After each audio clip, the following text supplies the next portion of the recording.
Hello friends, स्वागत है आपका आपके अपने YouTube channel the age of science में।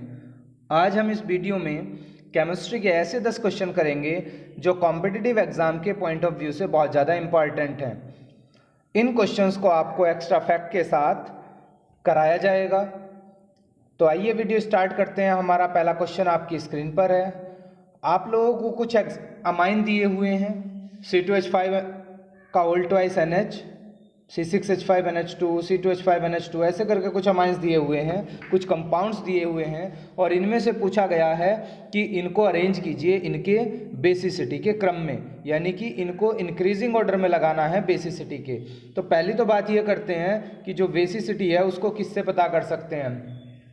तो पता करने के तो बहुत सारे तरीके हो सकते हैं, लेकिन हमें जो पता करना है, हम जो पता करने जा रहे हैं वो किससे करेंगे। हम एक टर्म होती है KB, किससे पता करने जा रहे हैं, KB की टर्म में हम पता करने जा रहे हैं। अगर देखिए KB हमारा क्या होता है, KB हमारा इंक्रीज होता है। सपोज दैट KB हमारा क्या होता है, इंक्रीज होता है, तो हमारी जो बेसिसिटी होगी वो भी इंक्रीज होगी, यानी कि इसके डायरेक्टली प्रोपोर्शनल होती है। एक टर्म होती है आपकी PKV, क्या बोलते हैं, PKV बोलते हैं। अगर PKV इंक्रीज होगी तो आपकी जो बेसिसिटी है वो डिक्रीज होगी। तो हम PKV की टर्म में इसको ले रहे हैं, PKV की टर्म में इनको निकाल रहे हैं। इसके लिए हमें क्या करना पड़ेगा, इनकी जो PKV वैल्यू होती है वो हमें याद रखनी पड़ेगी, क्योंकि इनको इंडक्टिव इफेक्ट से भी निकाल दिया जा सकता है। इंडक्टिव इफेक्ट और रेजोनेंस इफेक्ट से भी इनको हम बता सकते हैं, लेकिन इसमें कुछ एक्सेप्शंस भी होते हैं जो गैसेस स्टेट में जाकर बन जाते हैं। तो इसके लिए हम क्या करें, कुछ कंपाउंड्स की इनकी PKV वैल्यू अगर याद रख लें तो बहुत ज़्यादा ईजी हो जाएगा इसको एक्सप्लेन करना। तो यहाँ से जो आपका क्वेश्चन बन रहा है, इस क्वेश्चन में जो आपका C2H5 का होल ट्वाइस NH है, इसकी जो PKV वैल्यू होती है वो कितनी होती है, वो होती है 3.25 होती है। अगर हम C2H5NH2 की बात करें तो इसकी वैल्यू होती है 3.29। अगर C6H5NH2 की बात करें तो इसकी होती है 9.28। और अमाइड की बात करें, एसिटामाइड की जो वैल्यू होती है वो होती है 16। तो अब ये ध्यान रखना है, यहाँ से जिसकी वैल्यू जितनी ज़्यादा होगी, PKV वैल्यू जितनी ज़्यादा होगी, उसका की जो बेसिसिटी होगी उतनी ही कम होगी। यानी कि हमें यहाँ ये देखना है कि कम वैल्यू किसकी है, जिसकी वैल्यू कम है उसकी बेसिसिटी ज़्यादा होगी। तो देखिए यहाँ से जो सबसे कम वैल्यू है वो है आपके फर्स्ट वाले की, तो फर्स्ट वाला इसमें है। उसके बाद उससे ज़्यादा वैल्यू किसकी है, सेकंड वाले की है, फिर थर्ड वाले की है और फोर्थ वाले की सबसे ज़्यादा वैल्यू है। तो यहाँ से जो बेसिक करेक्टर का यानी कि बेसिसिटी का जो सही क्रम होगा वो आपका ऑप्शन D रहेगा कि 4 वाले की क्या होगी, बेसिसिटी सबसे कम होगी, 3 वाले की उससे ज़्यादा, 2 वाले की उससे ज़्यादा और 1 वाले की सबसे ज़्यादा। आई होप क्वेश्चन आपको समझ में आ गया होगा। नेक्स्ट क्वेश्चन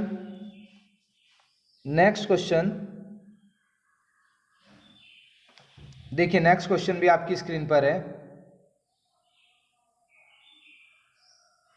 क्वेश्चन फिर से अमाइन से है और क्वेश्चन में फिर से अमाइन दिए गए हैं और इस बार कौन से क्रम में लगवाया गया है, इस बार क्रम में लगवाया गया है डिक्रीजिंग ऑर्डर में।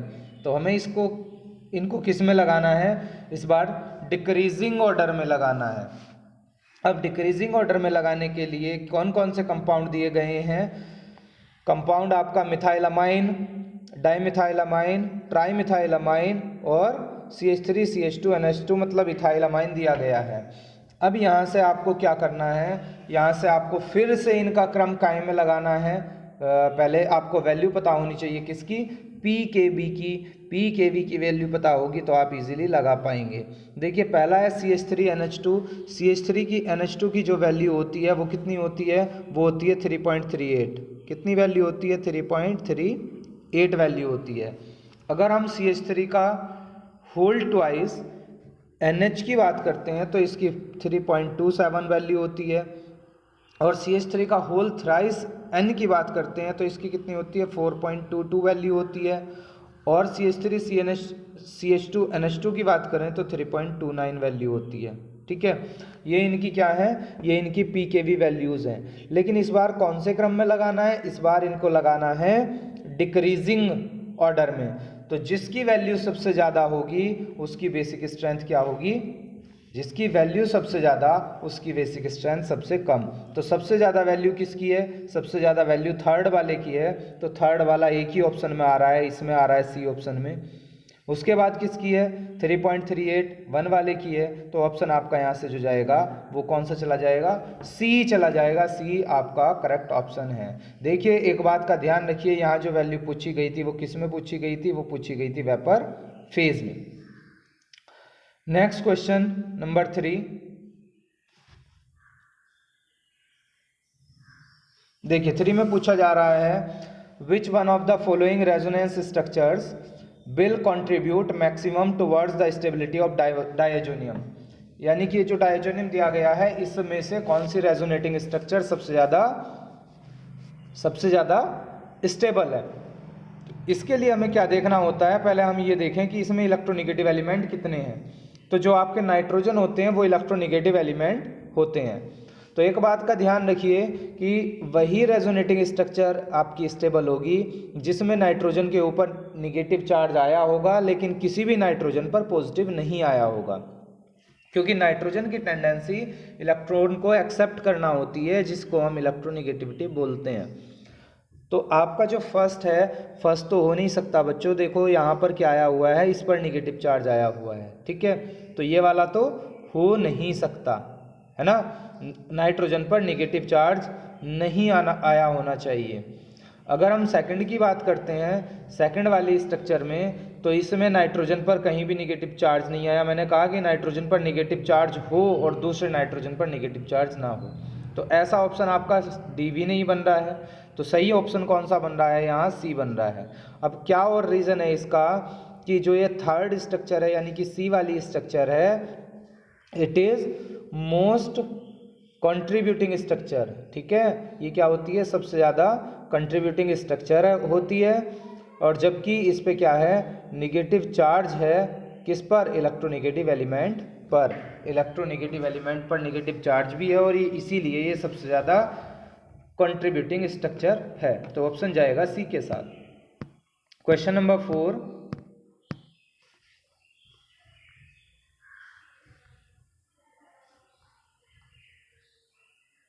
क्वेश्चन नंबर 4 में आपको बताना है कि इन स्टेटमेंट्स में से कौन सा सही नहीं है, यानी कि कौन सा स्टेटमेंट ऐसा है जो गलत है, वो आपको यहाँ लेना है।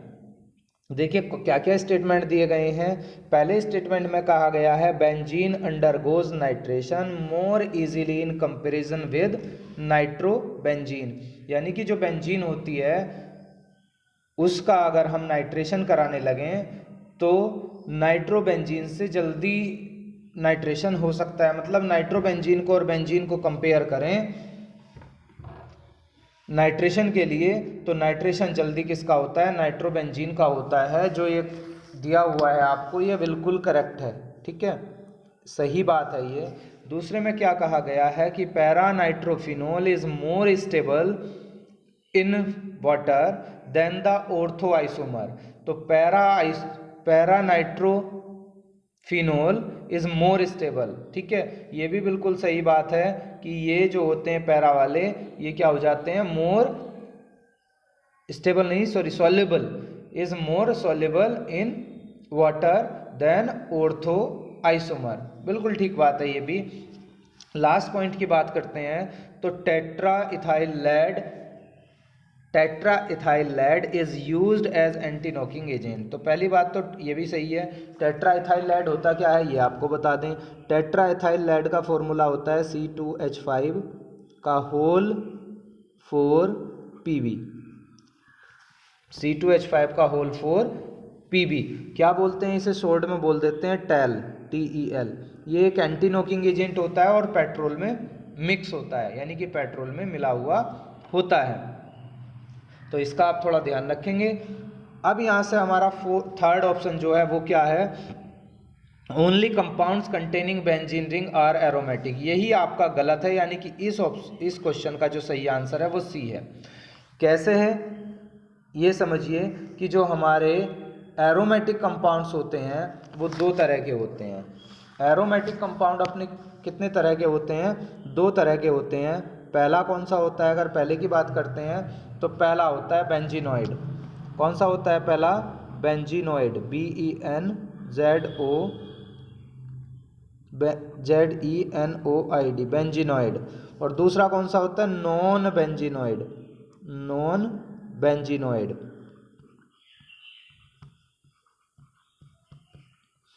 अब ये बेंजीनॉइड कौन से होते हैं?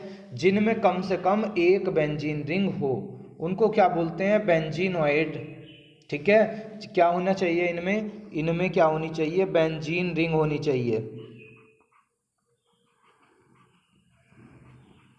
Benzene ring. और इन वालों में, नॉन बेंजीनॉइड में, इनमें बेंजीन रिंग नहीं होती। ठीक है, इनमें अगर बेंजीन रिंग की बात करते हैं तो बेंजीन रिंग नहीं होती, फिर भी ये एरोमेटिक होते हैं। बेंजीनॉइड कौन से होते हैं? जिनमें बेंजीन रिंग होती है, यानी कि बेंजीन और उसके डेरिवेटिव, ये बेंजीनॉइड होते हैं। और नॉन बेंजीनॉइड कौन से होते हैं? जिनमें बेंजीन रिंग ना हो फिर भी उनका नेचर क्या हो? एरोमेटिक हो। एग्जाम्पल की बात करें तो एग्जाम्पल में यहाँ तो आपका बेंजीन और बेंजीन के डेरिवेटिव आ जाएंगे, और यहाँ की बात करें तो इसमें क्या आएगा? जैसे फ्यूरान, फ्यूरान आ गया, और क्या आ गया? और आपका आ सकता है पिरिडीन,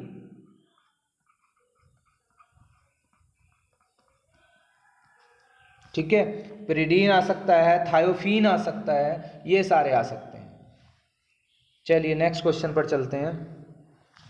क्वेश्चन नंबर लीजिए, आपका एरोमेटिक से ही आ गया। पूछा जा रहा है विच one of the following is an aromatic compound, इनमें से कौन एरोमेटिक कंपाउंड है, ये पूछा जा रहा है। तो यहाँ से आपको एरोमेटिक कंपाउंड बताना है कि एरोमेटिक कंपाउंड कौन सा है। अब देखिए, आपका जो पहला साइक्लोहेक्सेन आता है, साइक्लोहेक्सेन की जो स्ट्रक्चर होती है वो ये होती है, ये आपका साइक्लोहेक्सेन है। साइक्लोब्यूटेन की बात करते हैं तो ये आपका साइक्लोब्यूटेन है। अगर आप पायरोल की बात करते हैं, पायरोल, तो पायरोल की आपकी स्ट्रक्चर क्या होती है? पायरोल की स्ट्रक्चर होती है ये, यहाँ पर N होता है और इस N के नीचे होता है एक H, ये आपका पायरोल है। ब्यूटाडाइन की बात करते हैं तो ब्यूटाडाइन, ये आपका ब्यूटाडाइन हो जाता है। ठीक है, अब आपसे पूछा जा रहा है कि इनमें से कौन सा एरोमेटिक है। एरोमेटिक में अभी आपको बता रहे थे कि नॉन बेंजीनॉइड, जो आपका पायरोल है ये नॉन बेंजीनॉइड है, जो पायरोल होता है वो नॉन बेंजीनॉइड होता है। ठीक है, तो यही आपका क्या होगा? आंसर होगा कि ये एरोमेटिक है, नॉन बेंजीनॉइड एरोमेटिक है। और इसका पता कैसे लगा सकते हैं? और पता लगाने के लिए इसके यूज़ करते हैं हम हक्कल रूल का। किसका यूज़ करते हैं? हक्कल रूल का। अब देखिए, जो आपकी स्ट्रक्चर थी इसकी क्या थी? ये स्ट्रक्चर थी, यहाँ N और नीचे H, यहाँ N और नीचे H, N के ऊपर लोन पेयर भी थे, डबल बॉन्ड। अब हक्कल रूल क्या होता है? हक्कल रूल की अगर बात करते हैं तो हक्कल रूल होता है जिसके पास 4n+2 पाई इलेक्ट्रॉन होंगे वो आपका एरोमेटिक होगा। इसके पास पाई इलेक्ट्रॉन कितने हैं? 6 हैं। कैसे हुए 6? 2 डबल बॉन्ड हैं और एक लोन पेयर है, तो दो डबल, मतलब डबल बॉन्ड में एक डबल बॉन्ड में एक पाई बॉन्ड होता है, और पाई बॉन्ड में कितने इलेक्ट्रॉन होते हैं? 2 होते हैं, तो 2 एक जगह, 2 एक जगह और 2 लोन पेयर। तो यहाँ से अगर आप n की वैल्यू निकालें तो n की वैल्यू क्या आ जाएगी? 1, और n की वैल्यू 1 आ जाती है तो आप इसे क्या बोल देंगे? एरोमेटिक बोल देंगे। अगर n की वैल्यू 1 आती है तो एरोमेटिक, 2 आती है एरोमेटिक, मतलब कोई कंप्लीट नंबर आती है तो क्या बोलेंगे? एरोमेटिक बोलेंगे। अगर कोई फ्रैक्शन आता है तो हम उसको एलिफेटिक बोलते हैं। नेक्स्ट क्वेश्चन नंबर 6 आपकी स्क्रीन पर। नंबर 6 में पूछा जा रहा है अ न्यूक्लियोफाइल इज, न्यूक्लियोफाइल क्या होता है? देखिए, न्यूक्लियोफाइल के लिए 2-3 बातें ध्यान रखिए। न्यूक्लियोफाइल एक्चुअली ऐसी स्पीसीज होती हैं जिन पर निगेटिव चार्ज होता है और जो इलेक्ट्रॉन रिच होती हैं, यानी कि इलेक्ट्रॉन रिच स्पीसीज जो होती हैं वो क्या होती हैं, न्यूक्लियोफाइल होती हैं। जो जिन पर निगेटिव चार्ज होता है वो भी इलेक्ट्रॉन रिच होती हैं, इसलिए न्यूक्लियोफाइल होती हैं, और जिन पर लोन पेयर होता है वो भी क्या होती हैं, न्यूक्लियोफाइल होती हैं। यानी कि आप लोगों को लग रहा होगा जब ये सारी की सारी डेफिनेशन बता दी कि ये तो सारी की सारी बातें किसकी हो रही हैं, लुईस बेस की बात हो रही हैं। तो यहाँ से करेक्ट ऑप्शन क्या जाएगा, लुईस बेस जाएगा। All the Lewis bases are nucleophiles and all the Lewis acids are electrophiles. तो करेक्ट ऑप्शन जो जाएगा वो सी के साथ जाएगा। Next question number 7।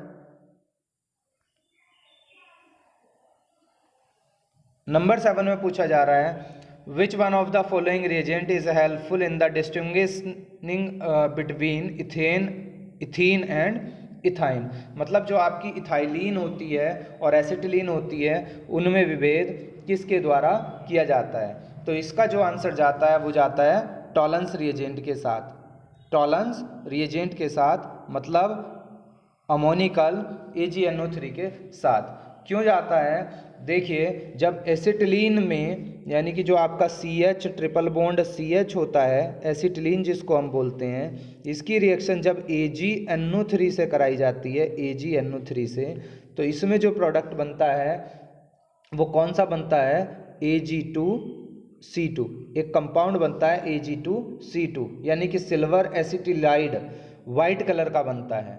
जबकि सेम रिएक्शन आप किससे कराते हैं, इथीन से कराते हैं, तो इथीन में ऐसा कोई कंपाउंड नहीं बनता, मतलब रिएक्शन ही नहीं होती। तो यहाँ से जो ऑप्शन जाएगा वो सी के साथ जाएगा, यानी कि इन दोनों में विभेद अगर हमें करना है तो अमोनिया में AgNO3 लेना पड़ेगा। Next question number 8। नंबर 8 आपकी स्क्रीन पर है और नंबर 8 में पूछा जा रहा है कि ये जो कुछ कंपाउंड हैं जो आपको दिए गए हैं, इनमें से कौन सा कार्बोकैटायन जो होगा वो रीअरेंजमेंट करेगा। तो देखिए रीअरेंजमेंट का देखने के लिए हम ये देखते हैं कि किसके पास इनमें से हाइपर कंजुगेशन में हाइड्रोजन है। मतलब ये बोल सकते हैं कि किन के पास अल्फा H हैं। जिसके पास अल्फा H होगा वही क्या करेगा, रीअरेंजमेंट करेगा। ठीक है, यानी कि हाइपर कंजुगेशन में हाइड्रोजन होगा। समझ आ गई बात। तो या क्या देख सकते हैं, मोर अल्काइल ग्रुप देख सकते हैं कि किसके पास ज़्यादा अल्काइल ग्रुप होंगे। तो फर्स्ट की बात करते हैं, तो फर्स्ट में भी हाइपर कंजुगेशन में H भी है, अल्काइल ग्रुप भी है, सेकंड में भी है, थर्ड में भी है और फोर्थ में भी है। तो ये चारों के चारों ऑप्शन यहाँ से सही हैं। इसका मतलब यहाँ से जो आंसर जाएगा वो आपका ऑल ऑफ देम जाएगा। लास्ट क्वेश्चन वीडियो का आपकी स्क्रीन पर। क्वेश्चन बहुत ही आसान है, आसान क्वेश्चन दिया गया है एकदम। The most stable carbonium ion among the following is, यानी कि इनमें से सबसे जो ज़्यादा स्टेबल है वो कौन सा कार्बोनियम आयन है। तो इसके लिए हमें क्या करना पड़ेगा, एक ट्रिक ध्यान रखिए कि जो टर्सरी है, टर्सरी का सबसे ज़्यादा स्टेबल होता है, सेकेंडरी का उससे कम होता है और प्राइमरी का सबसे कम स्टेबल होता है, सबसे कम स्टेबल होता है। ठीक है, तो इसके लिए हमें क्या करना है, बस ये देखना है कि हमारा इनमें से टर्सरी कौन सा है। लेकिन उससे पहले ये देखना पड़ेगा क्या सब में कार्बन बराबर बराबर हैं। तो जी हाँ, पहले वाले में अगर कार्बन की बात करें तो यहाँ भी ब्यूट है, यहाँ भी ब्यूट है, यहाँ भी ब्यूट है और यहाँ भी ब्यूट है, सब में कार्बन बराबर बराबर हैं। तो जब कार्बन बराबर बराबर होते हैं, जिसमें भी टर्सरी लगा होगा वो सबसे ज़्यादा स्टेबल होगा। किसकी वजह से, अल्काइल ग्रुप की वजह से। जिस पे अल्काइल ग्रुप ज़्यादा होंगे उसका स्टीरिक हिंड्रेंस उतना ही ज़्यादा होगा, और जिसका स्टीरिक हिंड्रेंस ज़्यादा होता है वो ज़्यादा स्टेबल होता है। तो आपका ऑप्शन यहाँ से जो बनेगा डी बनेगा। एक क्वेश्चन और बचा हुआ है, लास्ट क्वेश्चन वो नहीं था, एक क्वेश्चन और ये रहा। ठीक है, इसमें क्या पूछा जा रहा है कि which one of the following reaction will not give an alkene, will not give an alkene. इनमें से कौन सा ऐसा है जो आपको एल्केन नहीं देगा। देखिए जो पहली रिएक्शन है, अगर इसकी बात करते हैं तो ये आपकी कोरे हाउस रिएक्शन है, कोरे हाउस रिएक्शन। और ये काहे के लिए फेमस है? ये एल्केन बनाने के लिए फेमस है। अगर दूसरी की बात करते हैं तो ये सेकंड वाली कौन सी है? ये वुल्फ किशनर रिएक्शन है। कौन सी है? वुल्फ किशनर रिएक्शन, वुल्फ किशनर रिएक्शन या वुल्फ किशनर रिडक्शन। ये भी काहे के लिए फेमस है? ये भी एल्केन बनाने के लिए फेमस है। थर्ड रिएक्शन की बात करते हैं तो ये क्लीमेंसन रिडक्शन है, और ये भी काहे के लिए है आपकी? ये भी एल्केन बनाने के लिए फेमस है। अब जो लास्ट रिएक्शन है, अगर लास्ट रिएक्शन की बात करें, इसमें इससे रिएक्शन करा दें तो यहाँ से जो कंपाउंड बनेगा वो बनेगा CH2 डबल बॉन्ड CH2, यानी कि एल्केन नहीं एल्कीन बनेगा। तो आपका जो करेक्ट ऑप्शन जाएगा वो डी के साथ जाएगा। यहाँ से जो करेक्ट आंसर है वो डी है। ठीक है, ये हमारी वीडियो का लास्ट क्वेश्चन था। कमेंट करके बताइए वीडियो आपको कैसा रहा, कैसा लगा। जय हिंद, जय भारत।